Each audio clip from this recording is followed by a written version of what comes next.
Behind the bag, it gets to Buckner. Here comes Knight, and the Mets win it.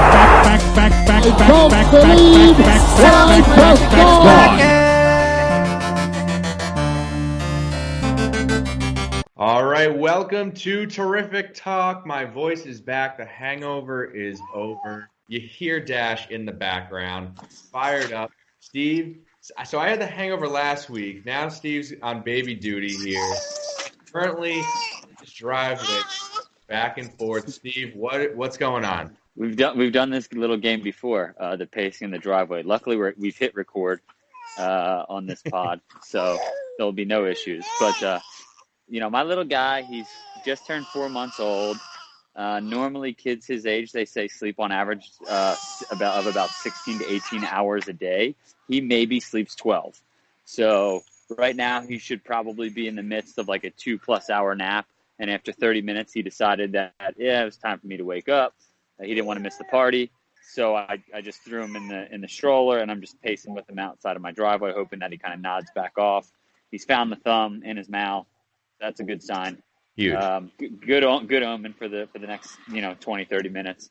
And you also know about my dog Lucy. Lucy doesn't like to miss anything either. So I throw him in the car seat to put him in the little car seat or the stroller adapter, and Lucy instantly jumps up off the couch and is like, "Where are we going? Where are we going?" So I got to keep close to the house, keep good service, stay on the Wi-Fi. Yep. Like I said, just pacing back and forth in the driveway.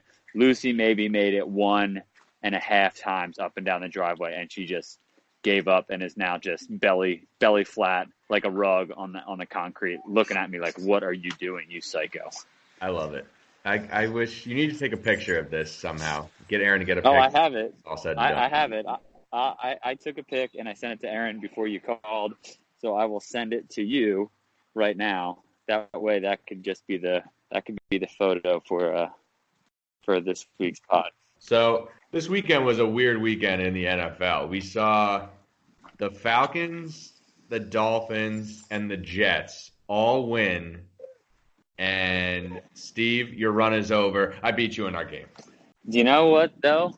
I won. I'm en route to win fantasy. So literally, there must be a correlation between the two, because I won 4 straight games in fantasy, and each time you beat me in our game, and then I've lost the last 2 weeks. Each time I beat you, back to a loss, but I'm back in the winner circle in fantasy. This is just to pull the statisticians out here. Give me the variance. Give me the correlation factor. Whatever.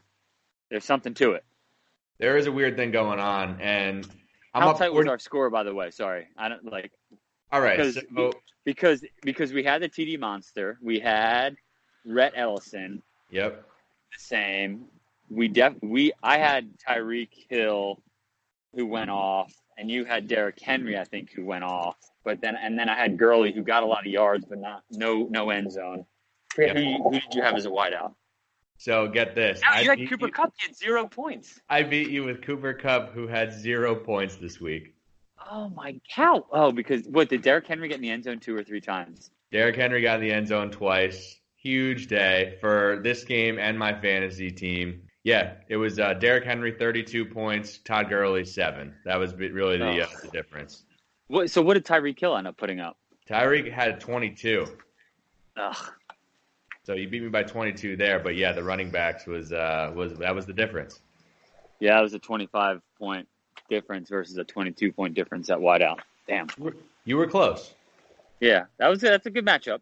We said too, when we picked the teams, that it was going to be tight, that it was going to be interesting to see how it shook out. So, all right. And now fantasy, you're up big.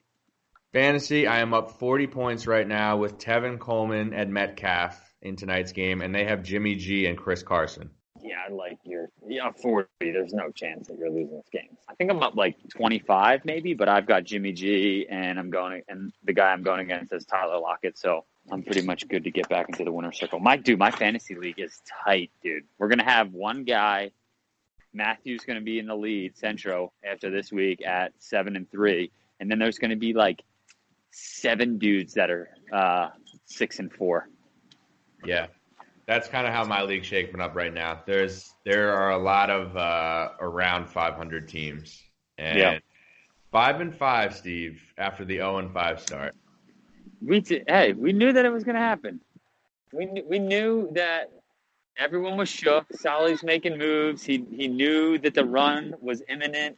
They can't stop you. Boogeyman, here he comes. The freaking boogeyman. You need to change your name to the Boogeyman, right? Have you done that yet? No, I have not. That's a very good idea. So if you end up holding on and winning tonight, your team name needs to change to the Boogeyman. That's a really, really good point. Let's play our game. All right, so this will be an interesting one as well. I kind of like with this one. I tried to go a little heavy in the top three with the names, with the players. So we'll see how the strategy plays out. And when I say heavy in the top three, you'll get what I'm talking about. So quarterbacks, $5 option. The man that's just lighting the NFL on fire right now, got to be the MVP at this point through 10 weeks. Lamar Jackson. Did you see that spin move, dude? That was like Barry Sanders-esque for a quarterback. I've never seen a guy just beat up on terrible teams like Lamar Jackson has done this year. MVP. Fair point. I see what you did there. If you guys don't know Tom well, he's very good with the subtle sarcasm. So yeah, you're not wrong. I can't argue that point. But you got to admit the numbers he's putting over pretty incredible. I saw a stat where through 16 games of his career, he's got more wins than Patrick Mahomes. He's got more total yards than maybe Tom Brady. He's got more rushing yards than LaDainian Tomlinson. He's got like a better passer rating than Drew Brees, and he's got more touchdowns or more completions than Aaron Rodgers. It's like something absurd. To your point, the AFC North right now, not the best, but he's impressive regardless of who he's been playing against. So he's the $5 option. Deshaun Watson is going to be the $4 option coming off the bye.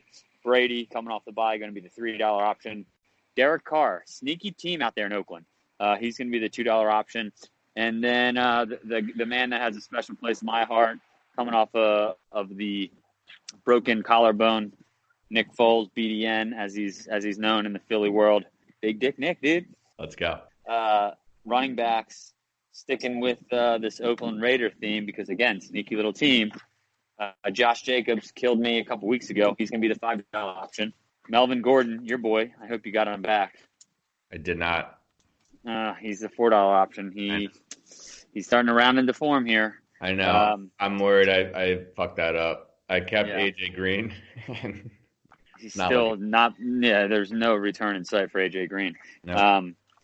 Alvin Kamara will be the $3 option. David Montgomery, $2 option. The Bears there with sneaking out a win. Trubisky, 3 TDs. Kind of shocking.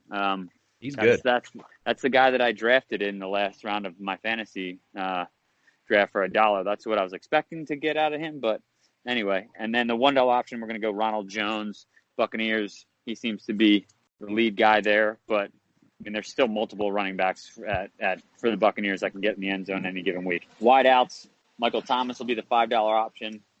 Julian Edelman, $4 option. Emmanuel Sanders, talk about a little rejuvenation there. Mm-hmm. He goes tonight, but he's had some decent weeks there in San Fran. Jarvis Landry, did you see that catch, by the way, from him yesterday?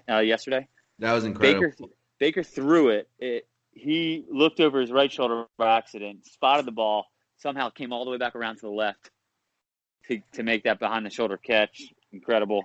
Another question for you. Did you see that same Browns game?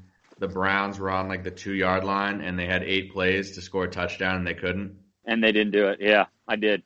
I actually loved every second of it because I was going against Nick Chubb. Not that him scoring, another touchdown would have affected at this point, but, in that moment, when they went turnover on downs, I was like, thank you, God. Told you to win that game, by the way.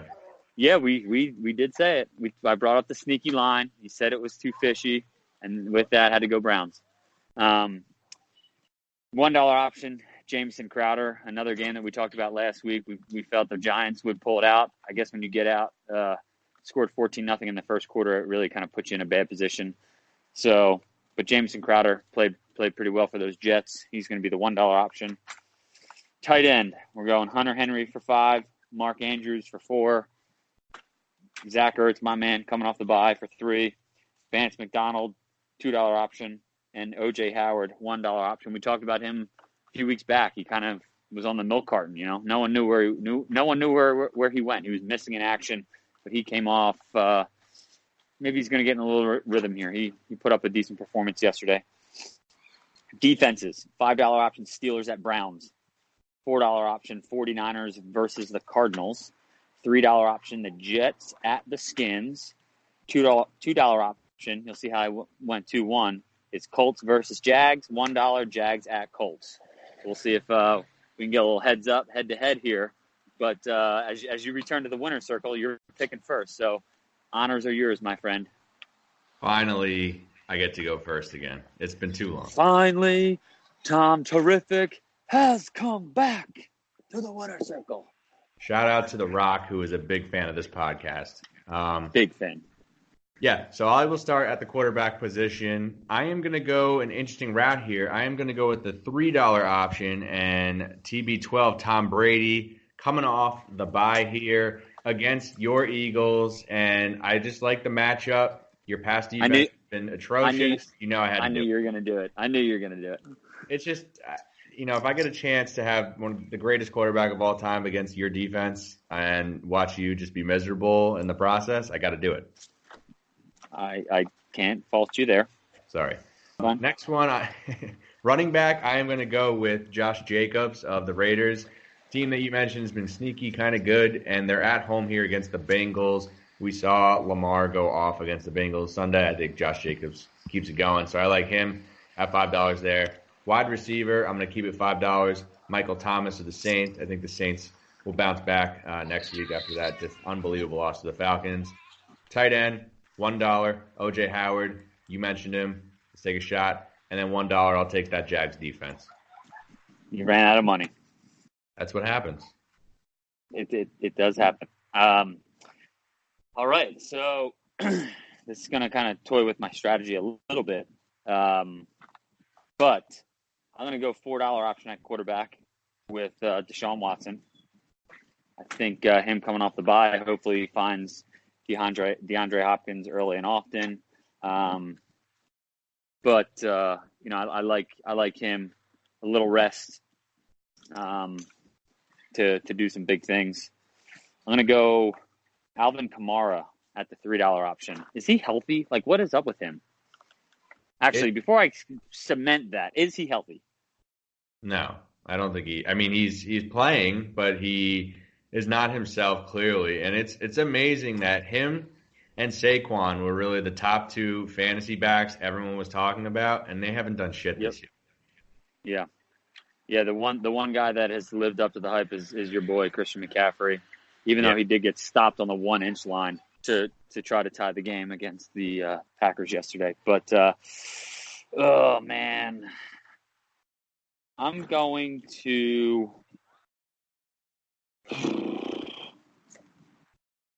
I'm going to go with Kamara. I'm going to do it. I'm going to stay with my gut and take him. Oh, man, I really don't want to do it, though, now that I'm thinking about it. But you know what? Doing it. Moving on. I'm going to go with – man, I really want to go Michael Thomas, too, but I want to have a little bit of a difference between you. Flustered, dude. You got me. I told you. You messed with my strategy with that team.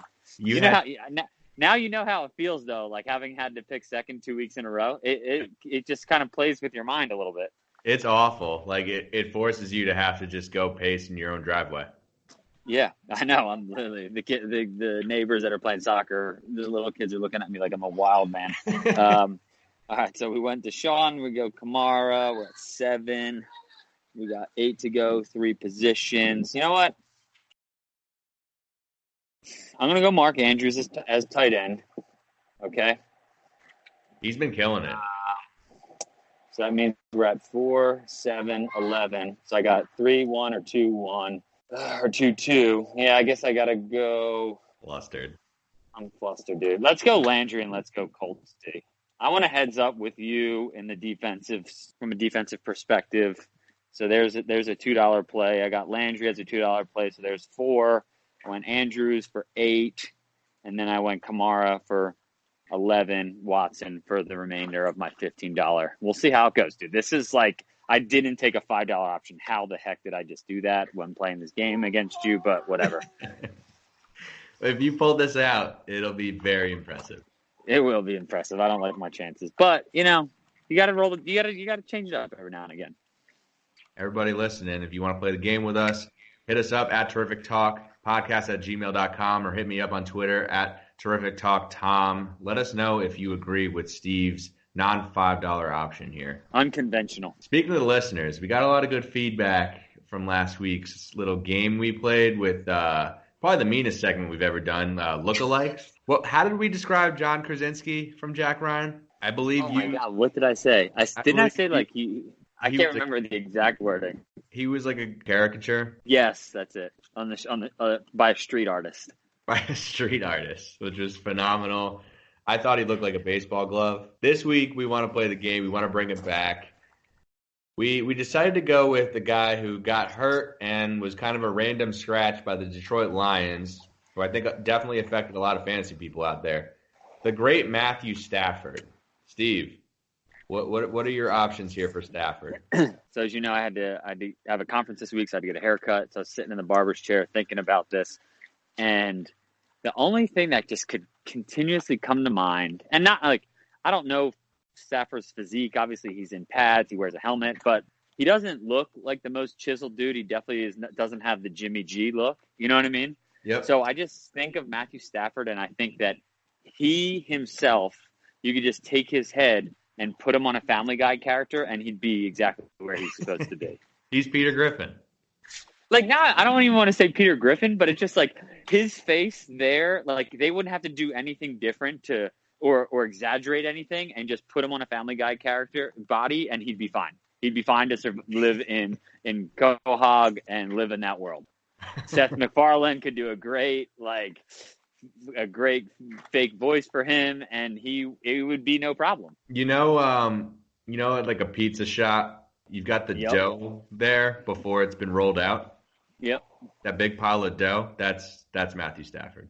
See, I mean, we were both on point there that we feel that there's kind of a lack of a physique, a little bit doughy. I thought that you were going to say that he looks like, you know how some pizza shops have like that like I guess it's supposed to be like the Italian man, the pizza maker, where he's like, it's kind of like a plastic figurine, but it's life size, and he's got like the apron on and the chef's hat, and he's kind of like a little full figured. I thought you were going there, but the dough works as well. He also kind of looks like one of those like the car dealership blow up dolls. Yes, I could see him kind of like waving around in the air. Just being in the wind, just letting it take him. Get better, Matthew Stafford. Yeah, we want you back, dude. We like gunslingers on this pod, and you are the true definition of a gunslinger. So I want to get to our picks here for Week 11. There's a team you mentioned last week that you think is overvalued right now. I think you might be right with this line here this week. The Arizona Cardinals are going to the San Francisco 49ers. 49ers at home here against a pretty decent Cardinal team. They've been very competitive. The Niners division game, Niners are favored by 13.5. I like Arizona. I'm with you there. Yeah, I'm with you there. I think, way too many points. I think Kyler Murray, he's dynamic player, is young, so it's not like super seasoned at this point. See, Dash is mad. I'm talking about Kyler Murray. He's like, that's my guy, Dad. Yep. That's my guy, Dad. But I think Kyler Murray, he just brings a different angle to the quarterback position that I know the 49ers defense is great, but they're great because they get after the quarterback almost at will. I think if they get too far upfield on him, he's going to look to run and take off and has the wherewithal to not take too many big hits. So I think that he can keep it close. I'm with you on that one. What do you think of Carolina home against the Falcons? Carolina here favored by 6 at home. Do you think that was a one-off from the Falcons? Like, they can't do this again, right? I think Carolina's going to win big. I mean,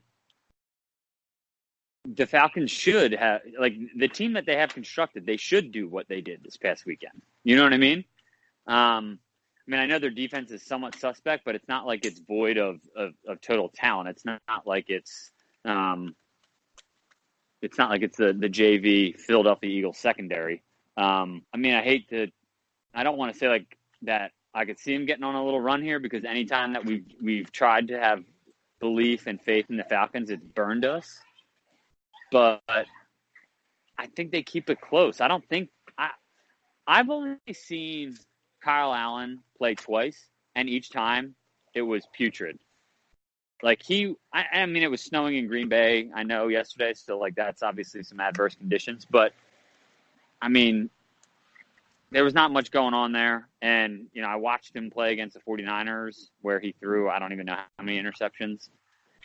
I know that he's, won some big games for them, but I think the Falcons keep that one close enough that I'd be willing to take. Would you say 6 or 6.5? 6. I'd be willing to take 6, I think. But, you talk me off the ledge, dude. I mean, anytime we've gone for the Falcons, they burned us. So you tell me what you're thinking. That's all you need to know. It's the Falcons. Yeah. So, yeah, Dash is really disappointed in me right now that I'm kind of favoring the Falcons.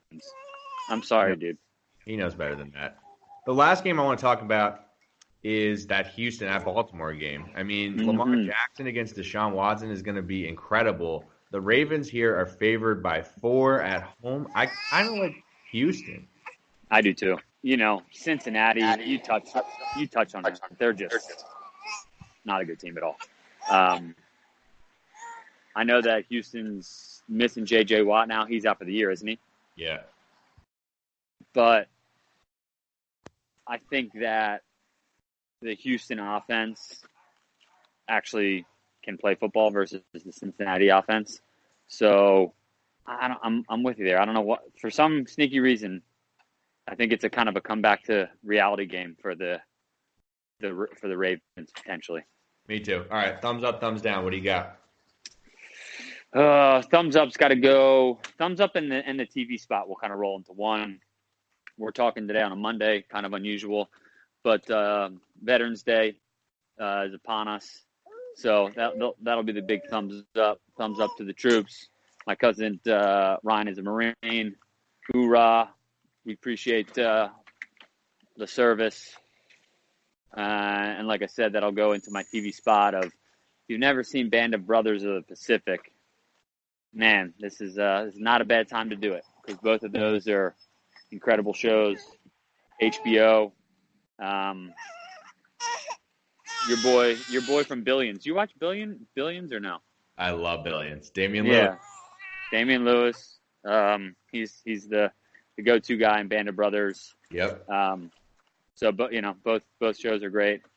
That'll be my thumbs up in TV spot. You go on your thumbs up. I got to think of a thumbs down. All right. Well, first of all, 100%. It's official, dude. Tori and I are coming to California next month. Let's go. We are coming to see you and Aaron. We're in the works. Maybe we'll do a pod out there, but we're definitely going to see Lakers Mavs at Staples. It couldn't work out better. Yep. Doncic. We got to check out Doncic and the Unicorn, man. We got to see the Unicorn. We got to see him up personal and live. I can't wait. I've never been to the Staples Center. I've always wanted to go there. You know how big of a Kobe guy I am. I wish that they were unveiling the Kobe statue while you were there. That would be even better, but he's got to get in the Hall of Fame first. How many more years till Kobe's in the Hall? What's his timeline right now? How many years do you have to be out? 5, I think. I think he's got like 2 more years. Okay. Can't wait.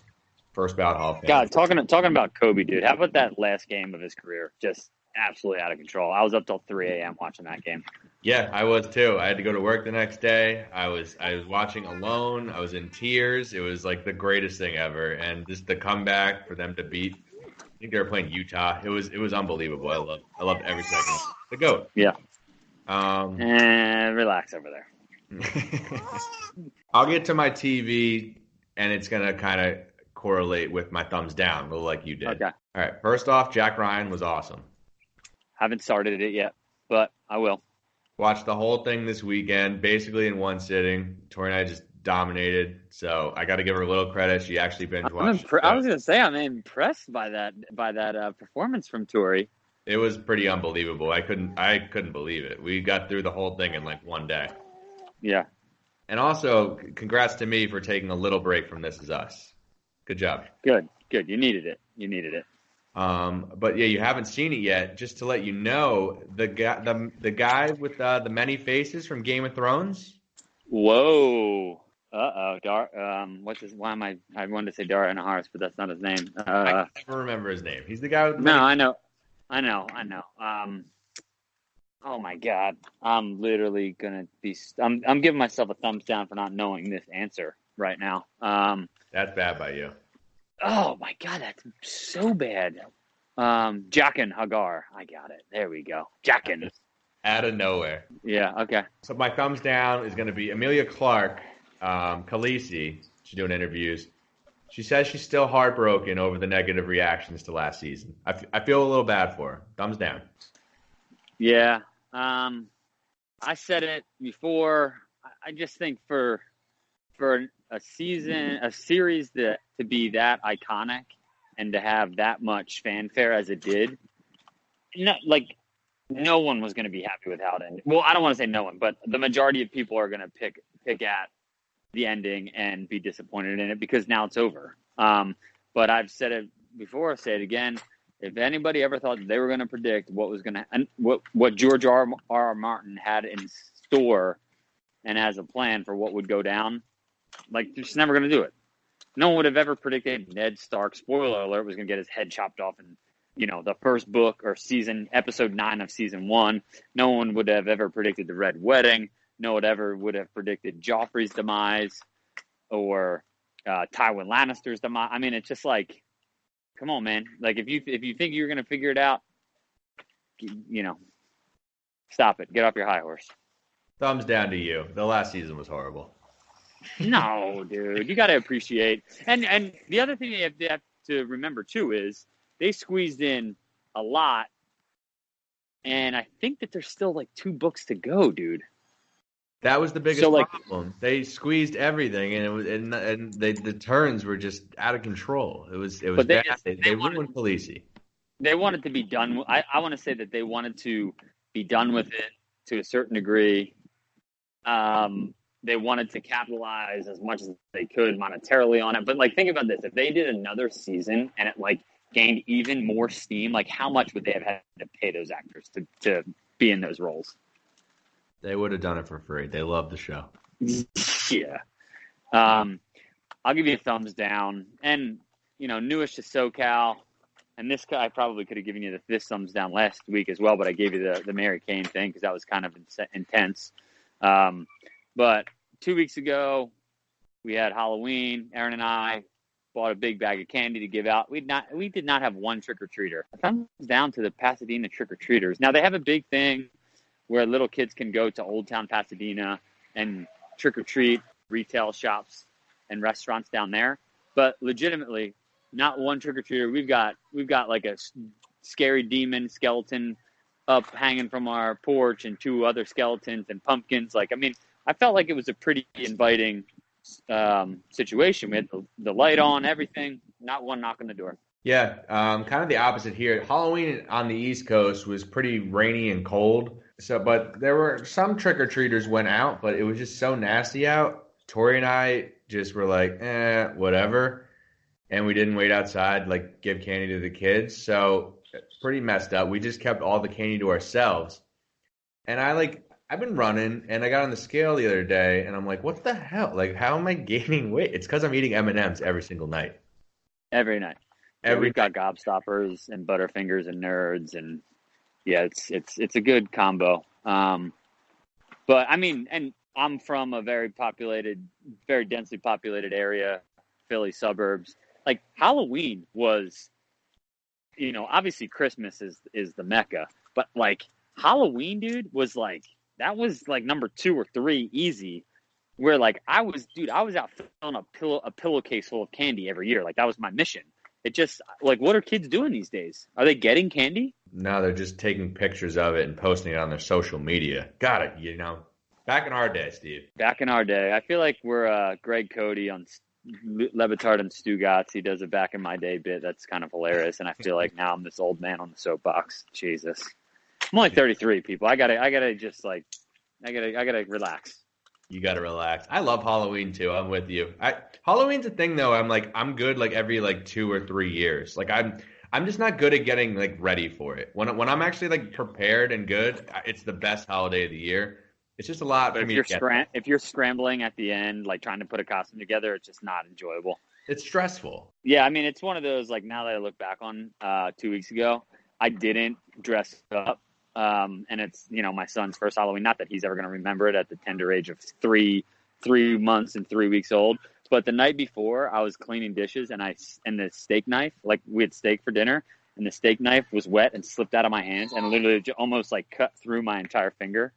Like, probably should have gotten stitches, but instead we just kind of did an at-home piecemeal thing, and, like, now it's healing and it's fine.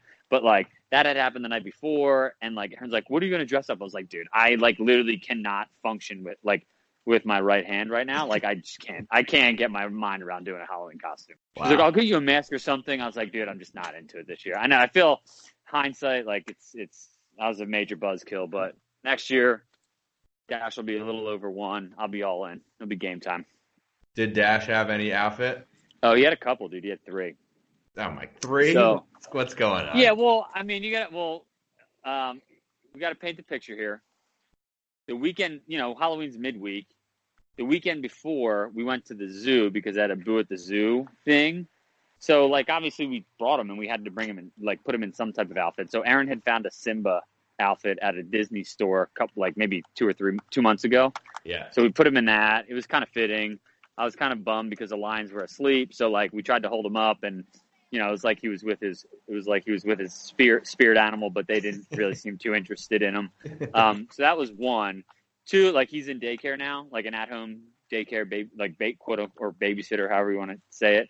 And the lady who watches them had said that they were going to do something little for Halloween. So we're like, oh well, we have a costume quote unquote that we can put him in. The costume was my sister when he was born got him an Incredibles onesie because his name's Dash, and Dash is obviously the kid in the Incredibles. For anybody that hasn't seen the Incredibles, it's a pretty good Disney movie. So he just had like his Incredibles onesie on. So that was another costume. But then the big one was Erin did she likes doing at-home costumes for like the real thing. So she did Charlie Brown for him because he's a straight cue ball. So he had like his yellow shirt with the black zigzags and the black shorts and the high yellow socks. So that was that was like his real one. But then there's other things that creep up that require you to dress your child up like a prop, 3 costumes. Unbelievable out of you guys. Hey, I didn't post anything.